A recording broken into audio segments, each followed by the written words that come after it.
uma série de 6, baseado no livro de Hebreus 6.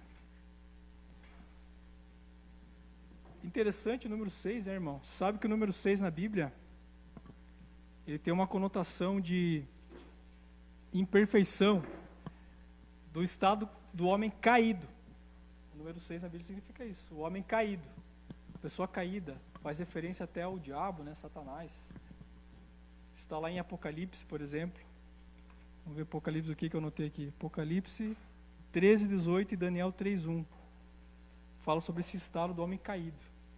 E é engraçado a gente falar sobre essas 6, né?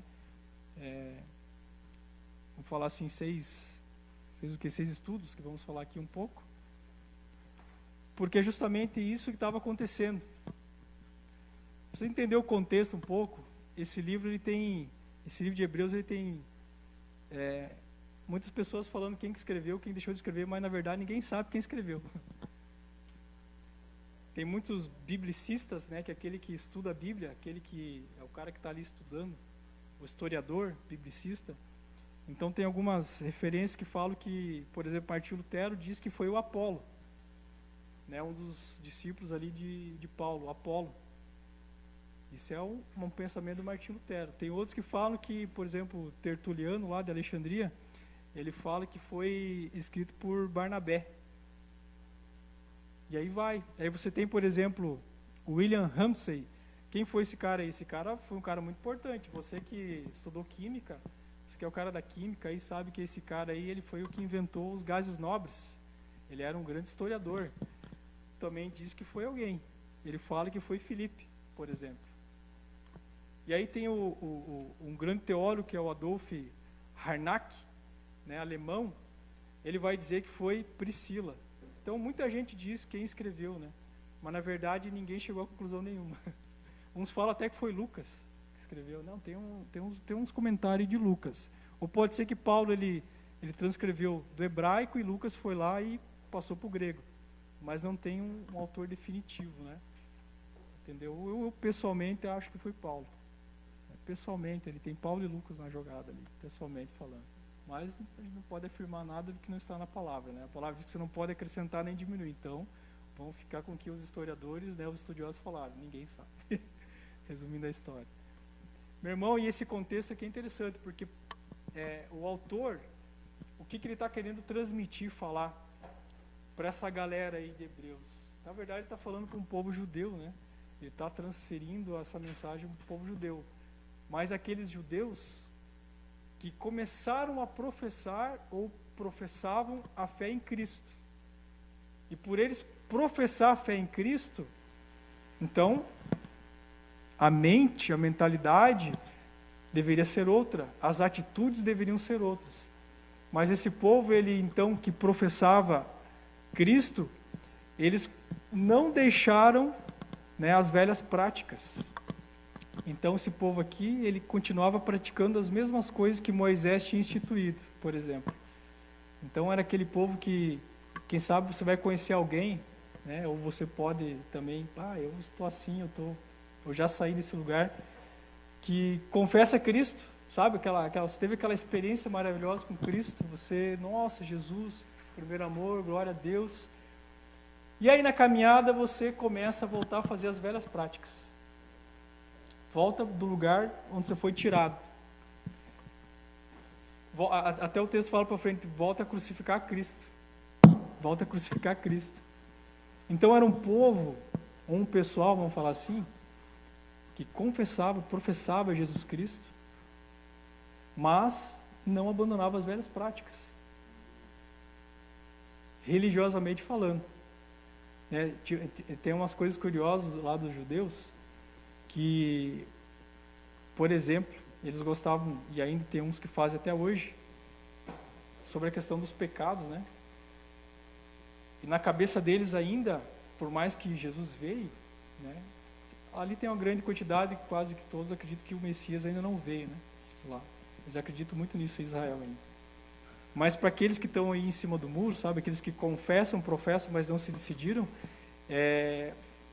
eles ainda baseiam a questão do arrependimento deles no sacrifício. Então, muitas coisas eles têm que ficar sacrificando. Pega a pombinha, por exemplo, pega a pombinha, a rolinha, leva lá, transmite o pecado para ela. E aqui você vai entender algumas coisas. Transmite o pecado para ela, pronto, estou livre do pecado. E sabe o que isso tem a ver, meu querido? Tem a ver porque o ser humano ele sempre foi ligado a algo, mas ele nunca entendeu o que era esse algo. E ele sempre, quando ele nasce, a gente sempre procura se ligar a algo. E desde sempre a gente então fica procurando o que se ligar. E a primeira coisa que quer se ligar sempre a alguma coisa é a nossa alma, né? Então a nossa alma, através de um sentimento, através da razão, ela procura algo para se ligar. E por causa disso, desde sempre, então, há uma confusão sobre você viver em Cristo, ser uma nova criatura, e você simplesmente professar a Cristo. Então esse povo aqui era um povo que ainda mantinha sacrifícios, mantinha ainda essa cultura de, não, eu acredito em Cristo, mas não abandonava as velhas práticas. E aí foi necessário, então, o autor de Hebreus chamar a atenção para isso, falar, olha, eu preciso conversar com vocês um pouquinho. Vocês aí que dizem que professam a Cristo, vocês que aí estão dizendo que conheceram Jesus e tal, mas que ainda continuam fazendo as mesmas coisas. E aí ele começa o texto falando o quê? Vamos lá, para o nosso texto base. Hebreus 6.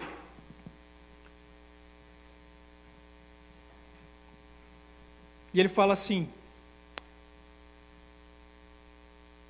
pelo que, deixando os rudimentos da doutrina de Cristo, prossigamos até a perfeita, não lançando de novo o fundamento do arrependimento de obras mortas, e fé em Deus, e a doutrina dos batismos, e da imposição de mãos, e da ressurreição dos mortos, e do juízo eterno.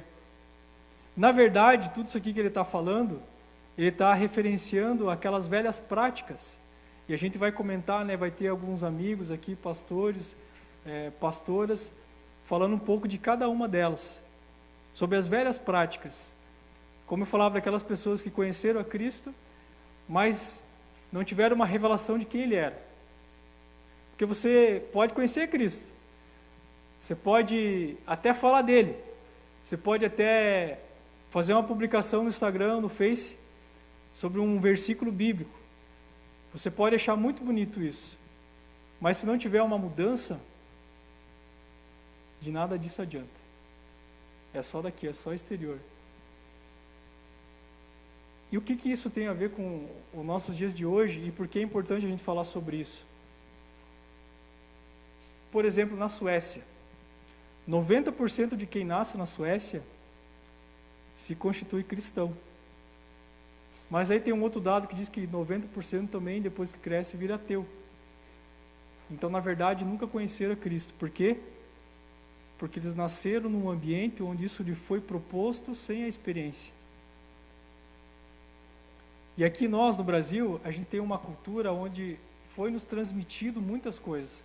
Quando o pessoal veio para cá, os missionários vieram colonizar o Brasil, trazer o evangelho para o Brasil, o verdadeiro evangelho. O Brasil ele era praticamente católico, vamos falar assim, um pouquinho de história aqui para nós, católico. Para você ter uma ideia, ali no século XIX, inclusive os padres, o pessoal ali era remunerado pelo governo, porque era predominantemente católico.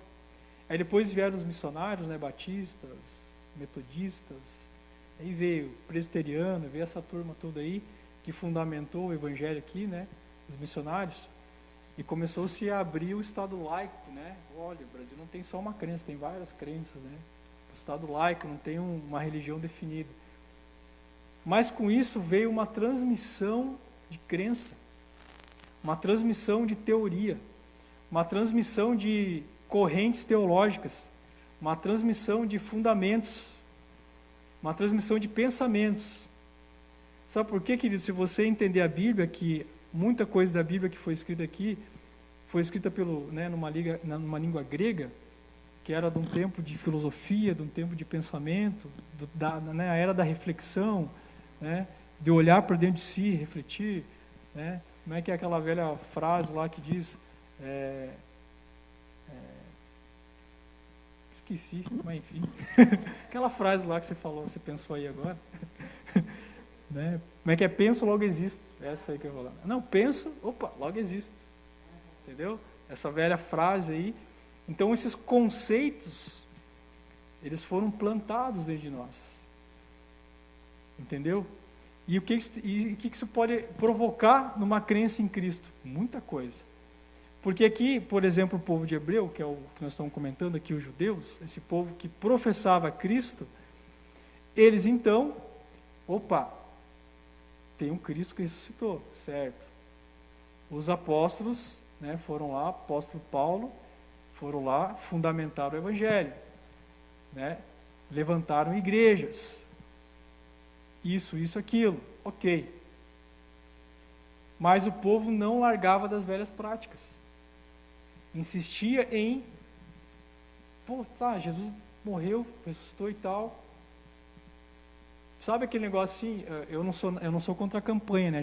Como a gente está ao vivo, tem que falar essas coisas, né? Eu não sou contra a campanha, sabe? Que alguns aí fazem campanha e tal. Mas não adianta você fazer uma campanha para você, por exemplo, ter uma casa própria, ter alguma coisa financeira, e durante a campanha você não ter uma renovação de vida, uma restauração de vida, uma novidade de vida. Porque Cristo é novidade de vida. E se Cristo é novidade de vida, então tudo que é novo tem que acontecer. E como assim acontecer? Por exemplo, os frutos do Espírito. Então os frutos do Espírito lá de Gálatas 5, por exemplo, tem que se manifestar em mim. E o que tem acontecido? Tem acontecido que a gente conhece a Cristo, nós conhecemos a Cristo, professamos Ele, e aí, quando vê no meio da caminhada, isso se torna tão normal que eu volto, eu retrocedo. Eu volto a fazer, não está dando certo ser crente, não está dando certo eu ficar numa igreja, eu já fui igreja A, B, C ou D, parece que é tudo a mesma coisa. Esse dia eu encontrei um pastor, né, um amigo meu aí, que está morando num município aí vizinho, e ele falou assim, eu meio que desacreditei da igreja. Ele falou, e aí, o porquê, cara? Cara, onde eu vou é tudo a mesma coisa, tudo igual. Parece que é um ciclo. Eu vou em tal lugar e é assim, começa legal, está no meio, de repente... Então, não estou mais acreditando nisso. E eu falei para ele, olha, entrou uma pessoa numa igreja, entrei naquela porta ali, já é problema. Por quê? Porque a gente está em construção até Jesus voltar. Se eu entendo que eu estou em construção até Jesus voltar, então eu não vou ter, como a Bíblia diz, um ânimo dobre. Ora eu estou bem, ora eu estou mal. Ou 880, né? Agora eu estou, entende? E aí com isso eu não vou retroceder, eu vou permanecer. Então, isso que eu estou te falando, na minha linguagem aqui para você entender, era o que o autor de Hebreus estava introduzindo ao pessoal. Eu falei, cara, pessoas são pessoas. Pessoas, elas escolhem. Você pode escolher de quem você vai nascer, por exemplo? Você pode escolher de quem você vai nascer? Você pode escolher quem é teu pai? Você não pode escolher. Né? Você já nasce teu pai, goste ou não, teu pai foi quem te deu a vida. Você pode escolher sua mãe? Pode.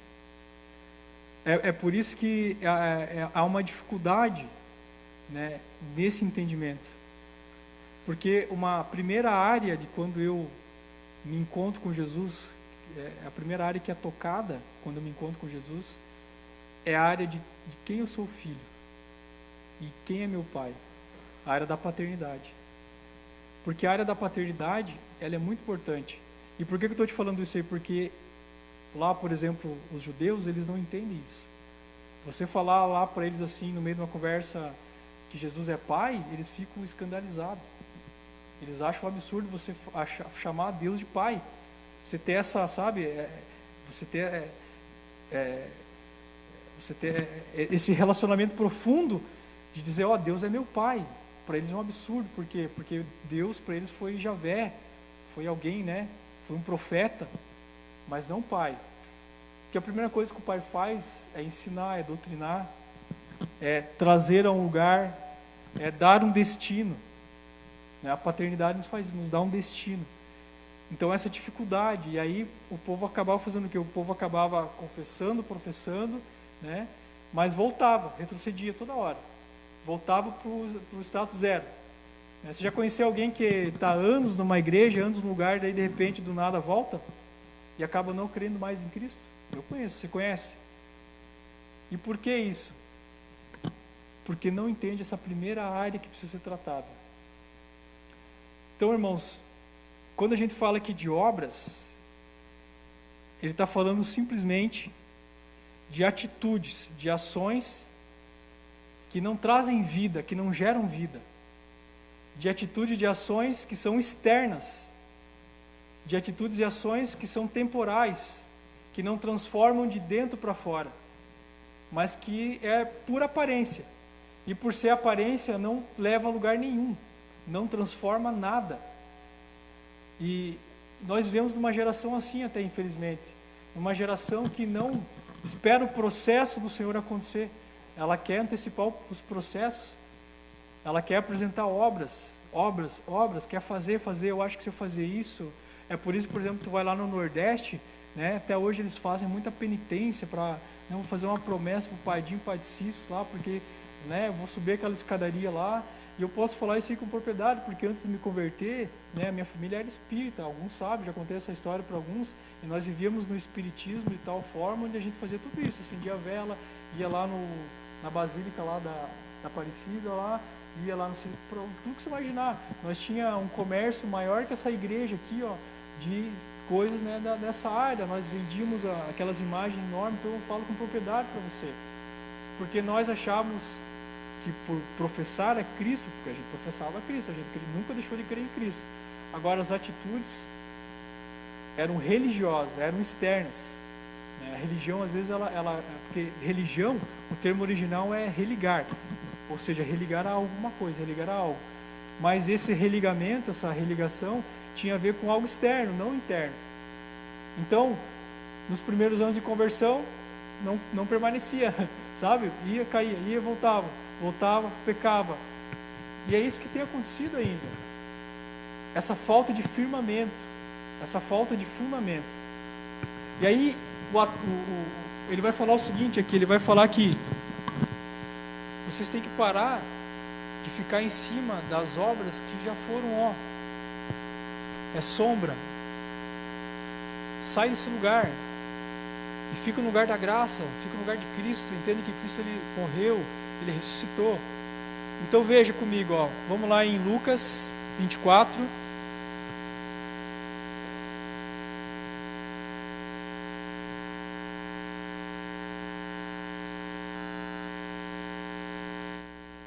E ele fala assim, Lucas 24.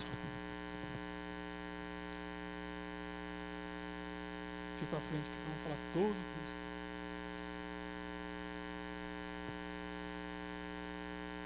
Então, Lucas 24, Jesus ele já tinha ressuscitado, ele voltou, ficou aí os 40 dias com os discípulos, ensinando, né, preparando, afiando o machado deles. E aí fala assim, no primeiro dia da semana, muito de madrugada foram elas ao sepulcro, levando as especiarias que tinham preparado, e acharam a pedra do sepulcro removida. E entrando, não acharam o corpo do Senhor Jesus. Fala comigo assim, e entrando, não acharam o corpo do Senhor Jesus. E aconteceu o quê? Estando elas perplexas a esse respeito, eis que pararam junto delas 2 varões com vestes resplandecentes. Estando elas muito atemorizadas e abaixando o rosto para o chão, eles lhe disseram: por que buscais o que vive entre os mortos? Por que buscais o que vive entre os mortos? Por que foi importante eu voltar aqui um pouco nesse texto antes da gente... A gente só está introduzindo um pouquinho ainda, tá? Porque essa história da ressurreição, essa história da ressurreição, ela até hoje é uma incógnita para aqueles que não entendem que conhecer a Cristo e viver em Cristo é viver em fé, é viver uma novidade de vida, é viver algo novo, é sair do lugar da incredulidade e acreditar, pô, alguém morreu e ressuscitou. Para alguém morrer e ressuscitar, realmente é o Filho de Deus, realmente é o próprio Deus que reencarnou como carne, porque Ele despiu da sua glória e desceu entre nós, habitou entre nós. Então, para que isso tenha acontecido realmente, Deus existe, cara. E se Deus existe, então, há uma chave para mim, que é a novidade de vida, que é a nova vida em Cristo, que está lá em 2 Coríntios 2,15, por exemplo, a nova vida em Cristo, vai ver Paulo falando sobre isso. E se há uma nova vida em Cristo, então há um impulsionamento da minha parte para não voltar ou ficar estabelecido em obras que são mortas. Porque você viver num lugar, olha só, é interessante que ele fala obras mortas, né? Ele não fala obras vivas. Ele está falando de uma coisa que não traz vida. De uma obra que não vai te trazer ou levar a lugar nenhum. E os judeus, eles permaneciam nesse lugar. Pecavam, em vez de ir para o Senhor, me perdoa. Não, eles pegavam a pombinha e faziam o sacrifício. Sacrifício, sacrifício, sacrifício. Mas aqui dentro ainda não tinha uma conversão genuína. E o apóstolo Paulo, então, vamos lá acompanhar comigo. Volta lá em Hebreus 6. Hebreus 6.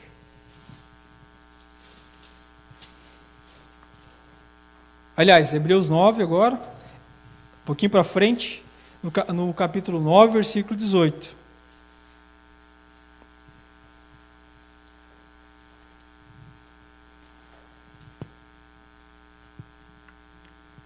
Antes da gente ler esse texto, deixa eu falar uma coisinha para você. Quando ele fala aqui de obras mortas, arrependimento de obras mortas, o que ele está dizendo com isso?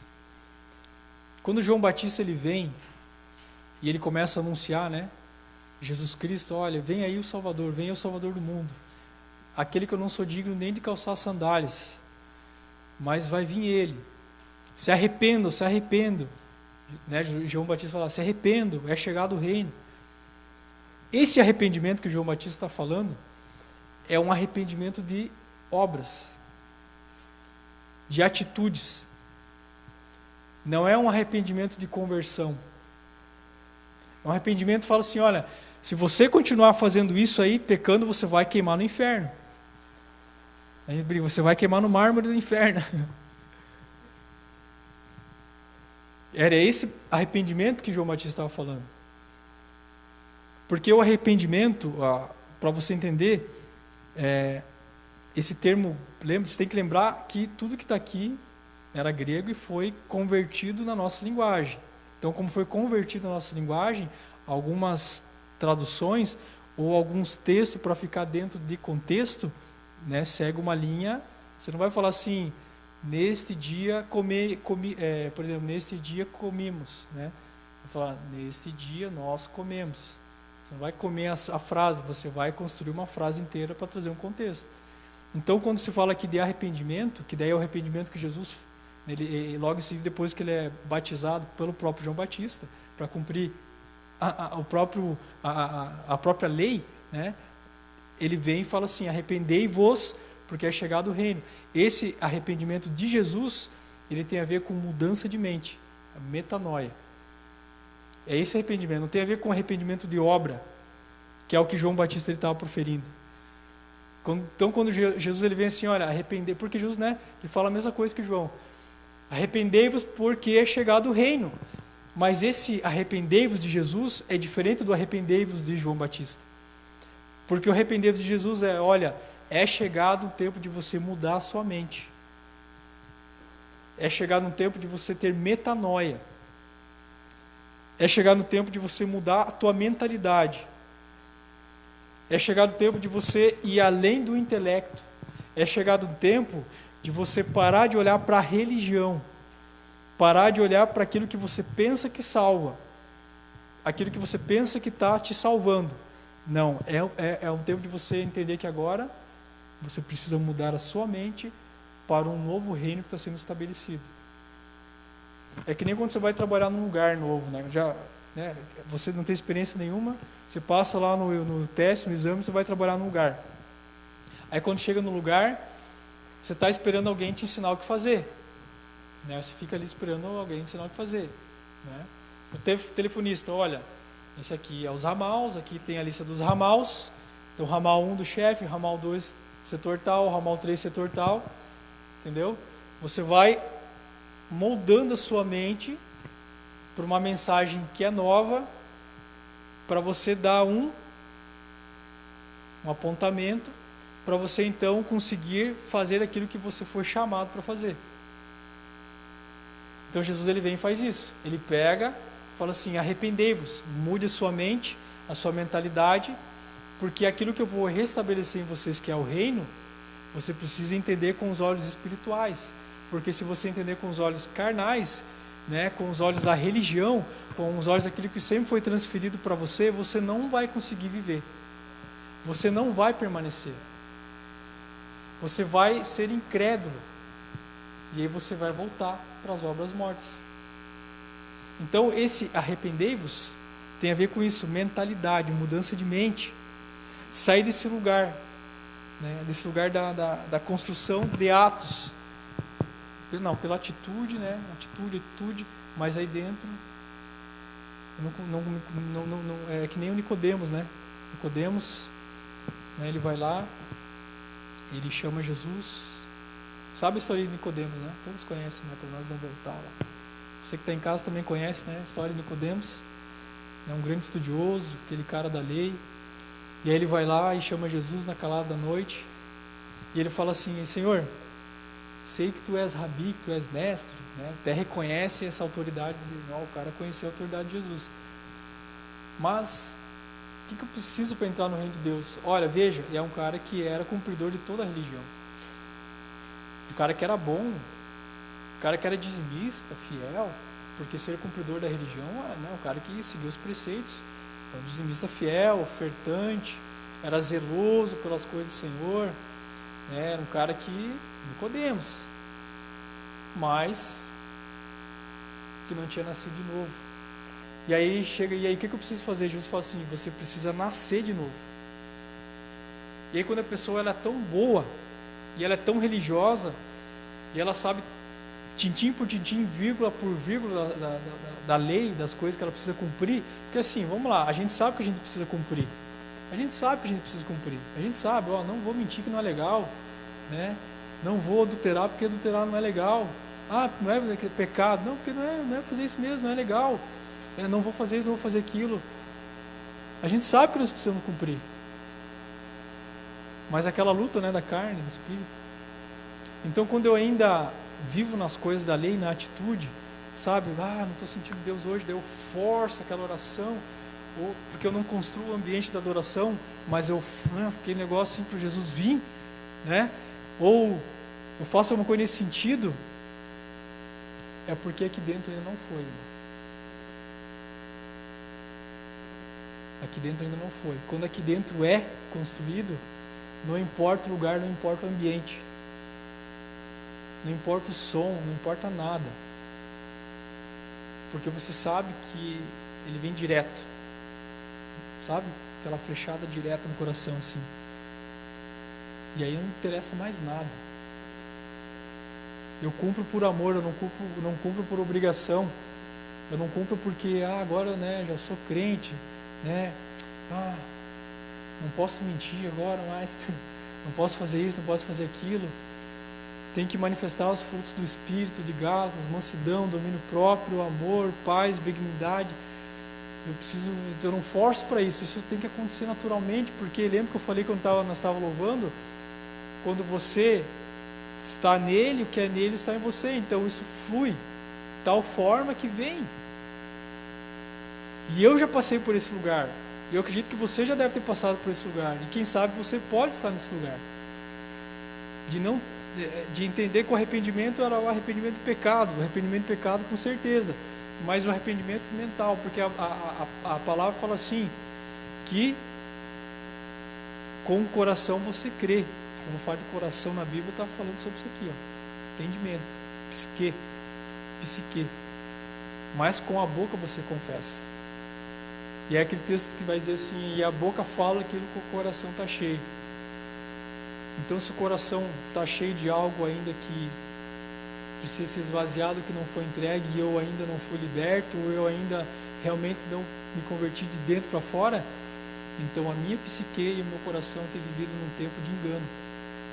E eu volto a crucificar Cristo. É isso que Paulo está falando aqui em Hebreus. Paulo, olha eu com Paulo, né? O autor está falando aqui do texto. Eu volto a crucificar Cristo. E ele fala assim, ó, capítulo 9, versículo 18. Pelo que também o primeiro não foi consagrado sem sangue, porque havendo Moisés anunciado a todo o povo todos os mandamentos segundo a lei, tomou o sangue dos bezerros e dos bodes com a água, lã púrpura e isopo e aspergiu tanto o mesmo livro como todo o povo, dizendo: este é o sangue do testamento que Deus vos tem mandado. E semelhantemente aspergiu com o sangue o tabernáculo e todos os vasos do ministério, e quase todas as coisas segundo a lei se purificam com sangue, e sem derramamento de sangue não há remissão. Então Paulo teve que voltar assim: olha, gente, por que Jesus ele teve que morrer? Por que teve que ser com sangue? Por que ele teve que ser cortado, furado? Por que ele teve que acontecer isso? Porque quando você assiste a Paixão de Cristo ainda, né?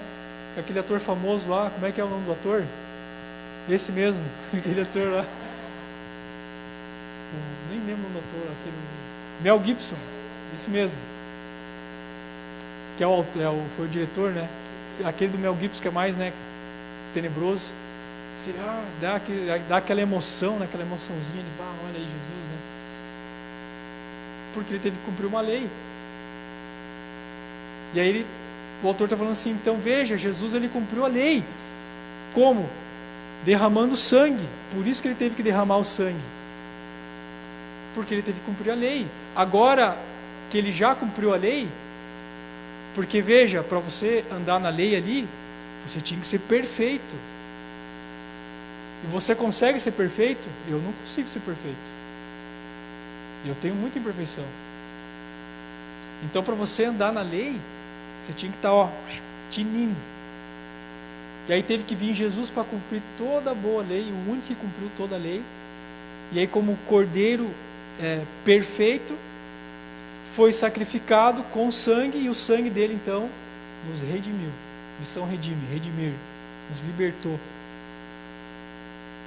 Então ele está falando assim, o autor: olha, então você não precisa ficar nas velhas práticas, nas velhas obras.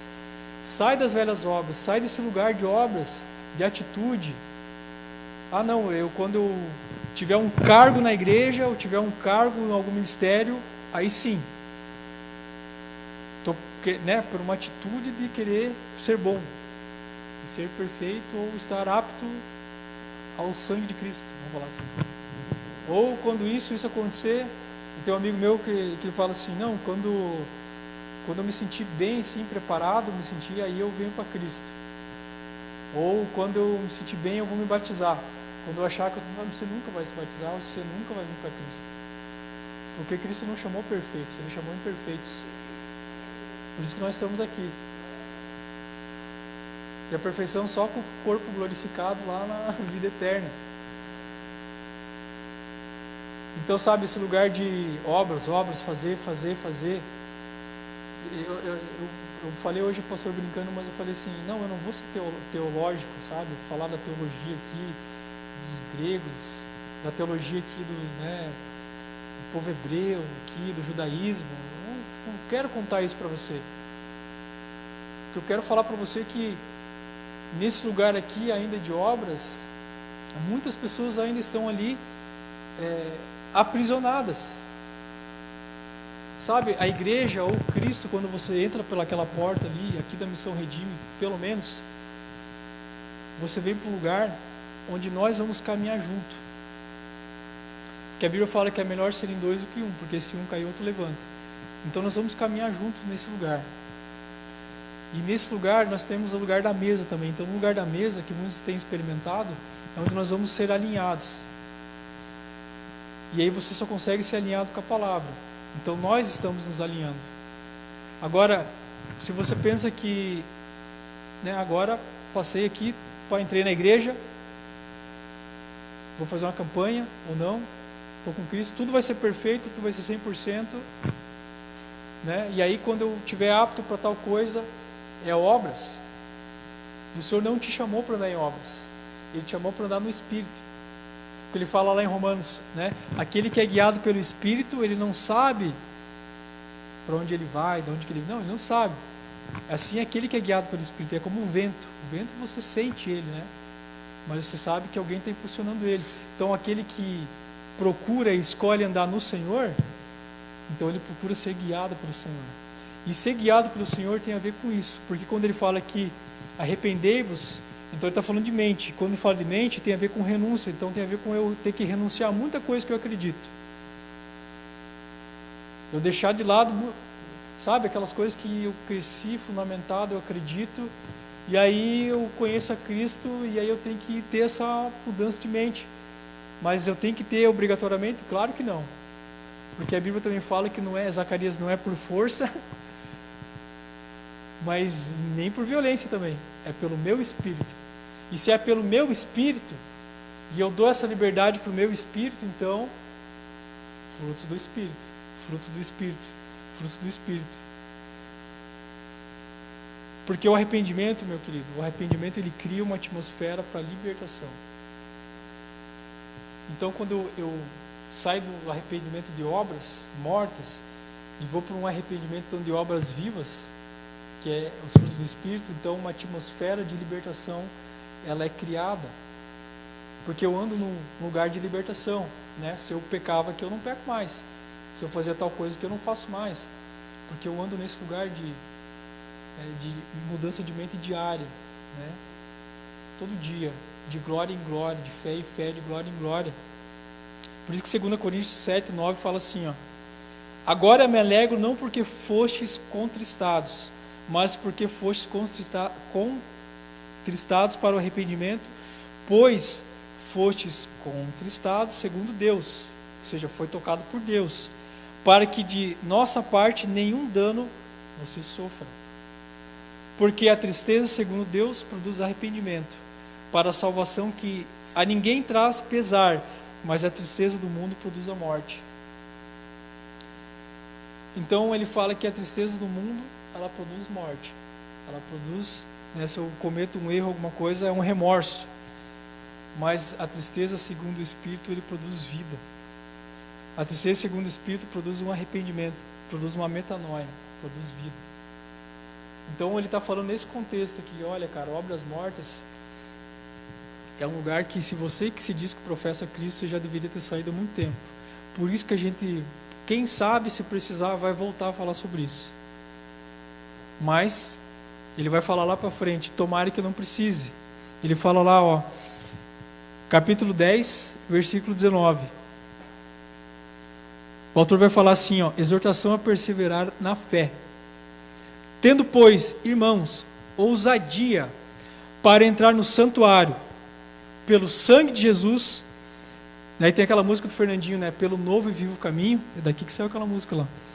Pelo novo e vivo caminho, que ele nos consagrou pelo véu, isto é, pela sua carne. E tendo um grande sacerdote sobre a casa de Deus, cheguemo-nos com um verdadeiro coração, e inteira certeza de fé, tendo o coração purificado de má consciência. Veja, está falando aqui, ó, má consciência. E o corpo lavado com água limpa. Então ele fala assim, olha, o véu foi rasgado. E como o véu foi rasgado, entra com ousadia. Vai para o lugar da ousadia. Você já foi no estádio? Quem aqui já foi no estádio? E quando o teu time faz o gol, o que você faz? Você nem tem vontade de gritar gol. Você já sabia disso? Você não tem vontade de gritar gol. Você acaba gritando gol porque você vê a multidão gritando gol. Isso aí te empolga, você já pensou nisso? E você se empolga de tal forma que quando vê, você está gritando gol. Ou quando faz uma falta, né, faz uma falta lá no jogador que é do time que está torcendo. Né, daí tem um rapaz lá que fala aqueles nomes santos lá, né? Juiz, não é ladrão, né? Fala aquelas coisas lá, abençoa o juiz, né? Ele fica abençoando o juiz e os bandeirinhas. E aí quando você vê, tem uns que estão fazendo a mesma coisa. Mas porque isso está neles? Não, porque a atmosfera, o lugar. Então quando você entra num lugar com ousadia, você acaba transferindo essa ousadia para quem está do teu lado. Você acaba transferindo essa ousadia para a tua casa. Você transfere essa ousadia para o trabalho que você está. Você transfere essa ousadia para os teus filhos. Porque você entra num novo e vivo caminho. E quando você entra num novo e vivo caminho, então, 2 Coríntios 2,15. O que diz lá em 2 Coríntios 2,15? Pois agora, todo aquele que está em Cristo, nova criatura é. E o que uma nova criatura faz? Rapaz, quando você é novo, você não sabe, você tem que ser ensinado. E quando você é ensinado pelo Espírito, então você faz tudo aquilo que é do Espírito. Por isso que Paulo fala aqui para frente em algum texto, olha, não fica crucificando a Cristo, não volte a fazer o que você estava fazendo antes. Porque uma vez vocês estavam recebendo leite, você estava recebendo aquela coisa que não trazia substância, agora você está recebendo uma coisa que é solidificada, que traz solidificação, que traz fundamento. Quando você recebe algo que traz fundamento, você... Nossa, é igual quando você descobre que 2 mais 2 é 4, né? Mas podem brigar, provar para você que 2 mais 2 não é 4, você não, 2 mais 2 é 4. E ponto final. E você não sai desse lugar da certeza. Hebreus 11:1, que a pastora vai falar sobre fé, né? Fé é o firme fundamento das coisas que a gente não está vendo, a gente está esperando, nós não estamos vendo, estamos esperando. Mas eu sei que vai acontecer. Então você está no lugar de obras que são mortas, no lugar das atitudes, no lugar da religião, no lugar da conversão externa, obras mortas. Mas você vem para o lugar das obras vivas, frutos do Espírito, Gálatas 5, 20, 22 ali. E aí você vai para o lugar da revelação.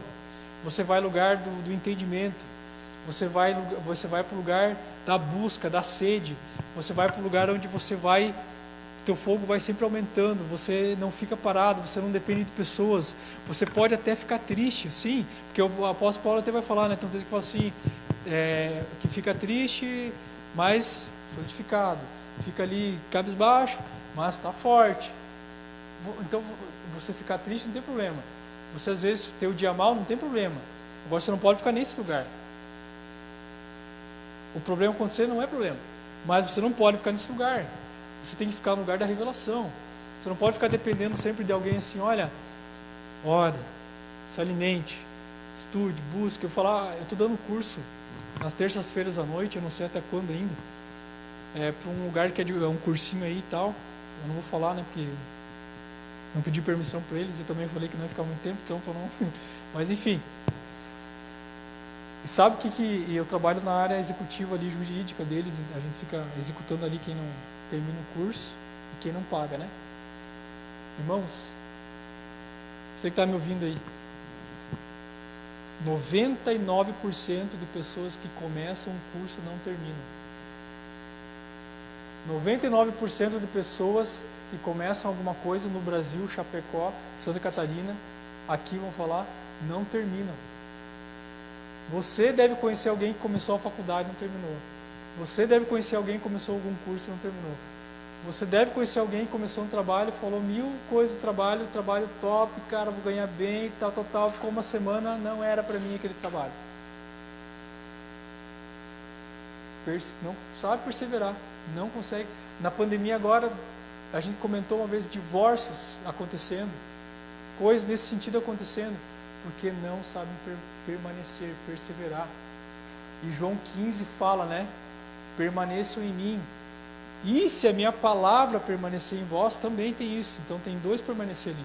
Permanecer em Cristo e permanecer na palavra. Aí você vai pedir o que você quiser. Então não é permaneça na igreja. Permaneça caminhando com o pastor Jefferson e a pastora Andressa. Permaneça fazendo discipulado. Permaneça vindo na igreja dando dízimo. Permaneça ofertando. É óbvio. Mas se não permanecer em Cristo também, não tem campanha que traga o que você precisa. Abre comigo aí em Gálatas 5:22.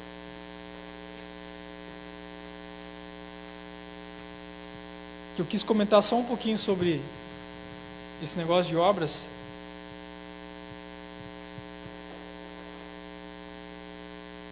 Para você compreender com clareza essa doutrina aí, porque não deixa de ser uma doutrina que muitos vivem, né? O que é a doutrina? Aquilo que você cria para você como fundamento e você vive aquilo, custe o que custar. É a doutrina, né? Eu sou fundamentado nessa doutrina.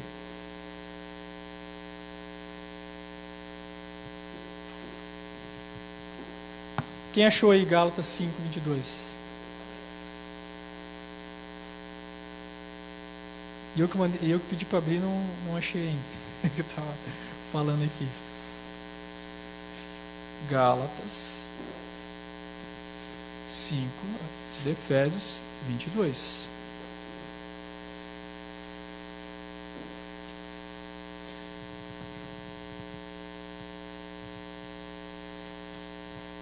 Antes ali ele fala sobre as obras da carne, mas eu não estou interessado, irmão, em falar sobre obras da carne. Eu estou interessado em falar em vida, em Cristo. Que é essa mensagem aqui que o livro de Hebreus está introduzindo. Olha, meu irmão, vamos falar de vida, vamos falar de Cristo. Vamos falar que a ressurreição dele foi válida e que eu não vou tornar isso em vão, que o sacrifício de Jesus não é em vão. Vamos falar de vida. Ele fala, Gálatas 5:22. Mas o fruto do Espírito é amor, gozo, paz, longanimidade, benignidade, bondade, fé, mansidão, temperança. E ele fala assim, contra essas coisas não há lei.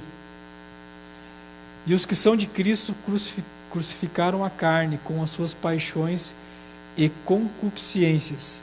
Se vivemos no Espírito, andemos também no Espírito. Então não adianta você dizer que anda, né? Eu vou na igreja.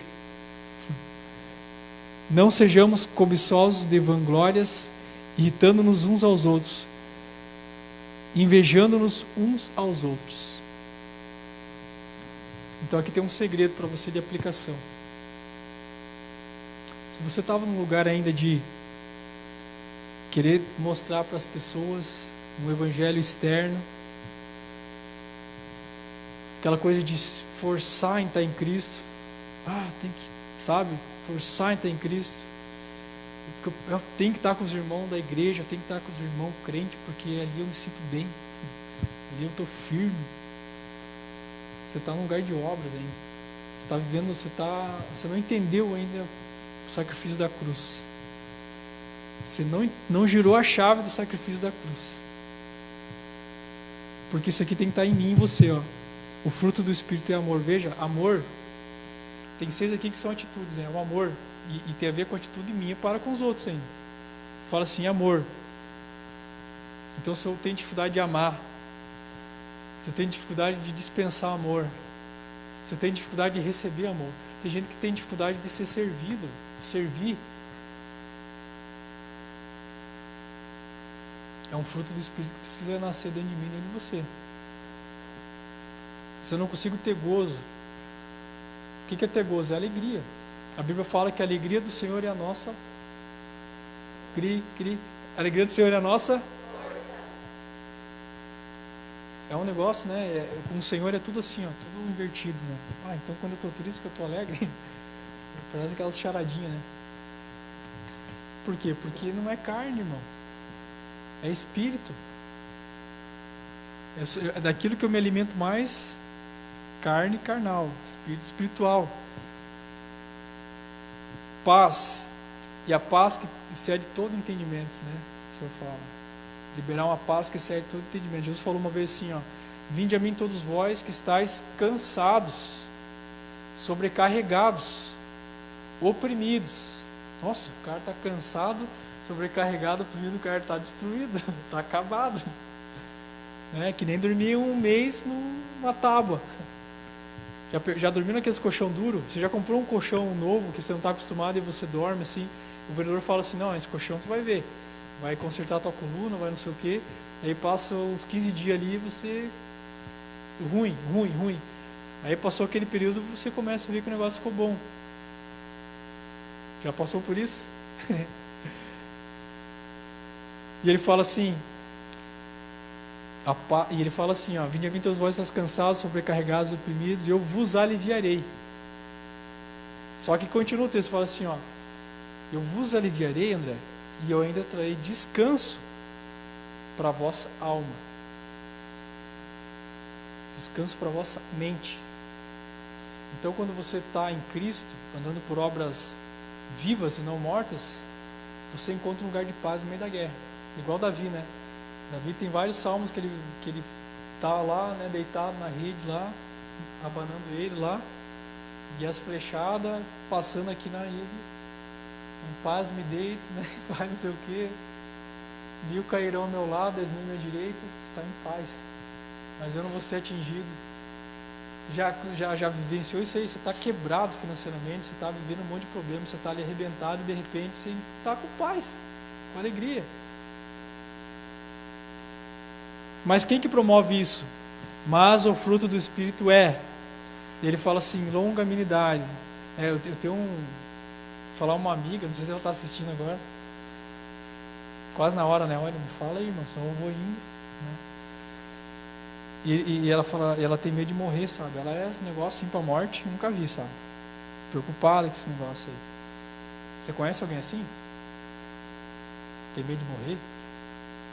Ué, mas se morrer é lucro, porque se a gente morrer, a gente vai com ele, por que a gente tem medo de morrer então? Mas quem que constrói isso dentro de mim e de você? Mas o fruto do Espírito é. Daí ele fala assim, benignidade, bondade. Já tentou ser bom com alguém que for ruim para você?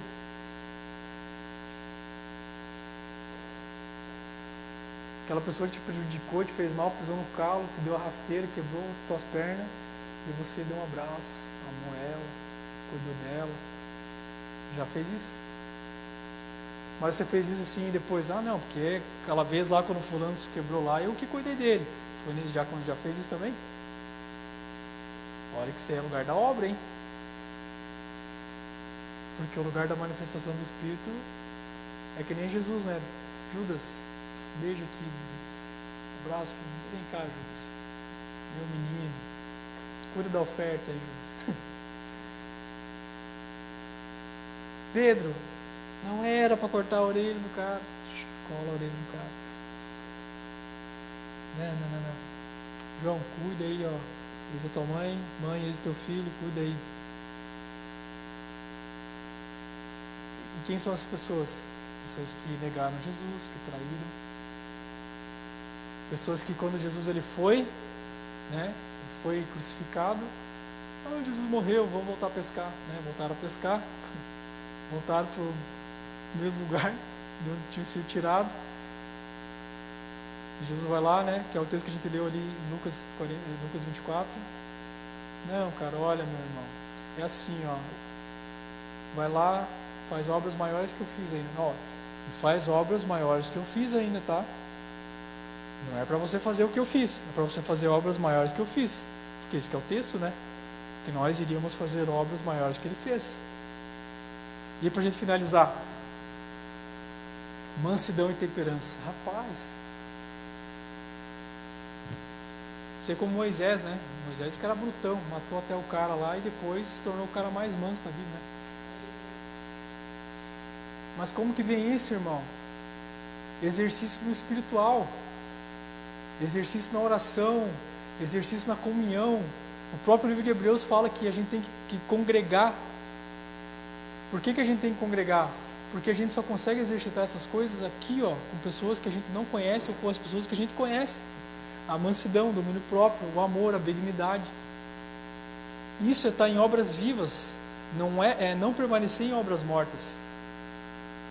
Então, quero convidar você que está em casa, e você que está em casa, você que está aqui agora, Quem sabe você identificou algum lugar que você está ainda achando que estava fazendo obras vivas, mas você continua, não, realmente, eu estou volta e meia fazendo obras,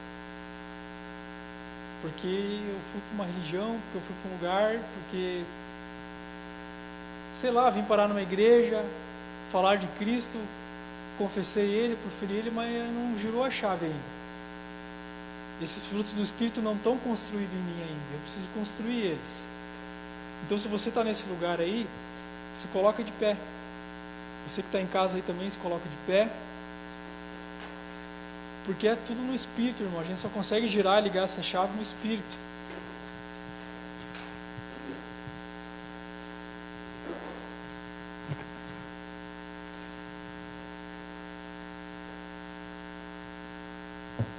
Tem muitos lugares ainda que eu preciso da construção de Cristo. Preciso da manifestação dos frutos do Espírito.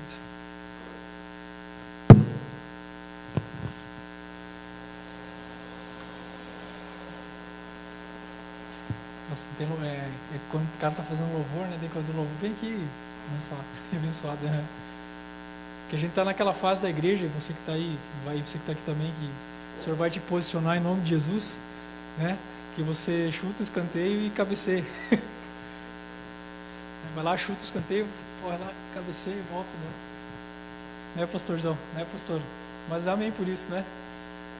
Que a gente vê aqui o pessoal aí sendo levantado para a obra do Senhor. Sabe, não chegue na condição de Paulo, de alguém ter que falar para você, olha, cara.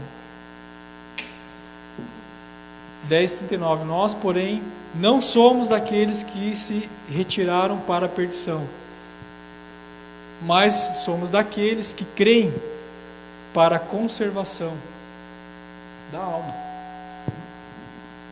Então que você e eu, a gente seja daqueles que creem, que permanecem, que estão enraizados, fundamentados, que estão como aquele texto que fala assim, olha, aquele que ouve as minhas palavras e crê, ele é como uma casa construída na rocha.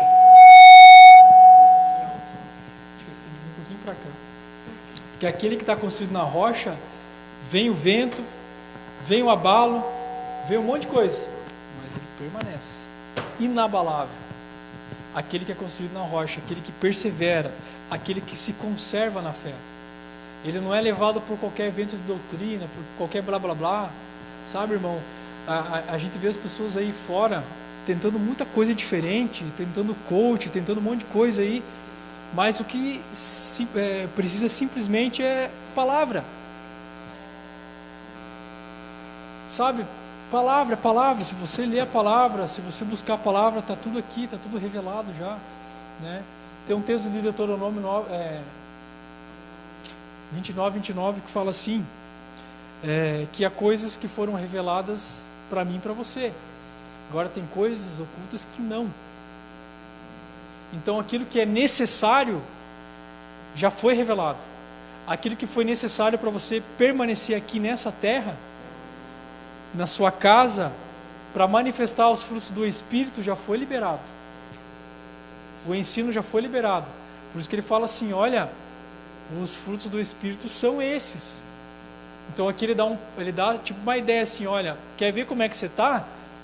Vê se você tem esse negócio aí do amor, da benignidade, do domínio próprio, vê se você tem esse negócio aí, então você está no caminho do Espírito. Agora, se você está no caminho da obra ainda aí, que aí você quiser ler ali, eu não quero ler, tem umas coisas feias ali que eu não quero falar, pastor. Tem umas coisas feias ali que não é legal. Adultério, né, umas coisas feias, mentira, lascívia, tem umas coisas aí, sabe? Eu quero falar de vida, irmão. Eu quero que você tenha vida. Aqui nesse lugar nós queremos que você tenha vida, vida em abundância, que você não dependa de pessoas para caminhar em Cristo, porque o véu foi rasgado, que você não dependa disso não, dependa de Cristo, irmão, tenha sua experiência.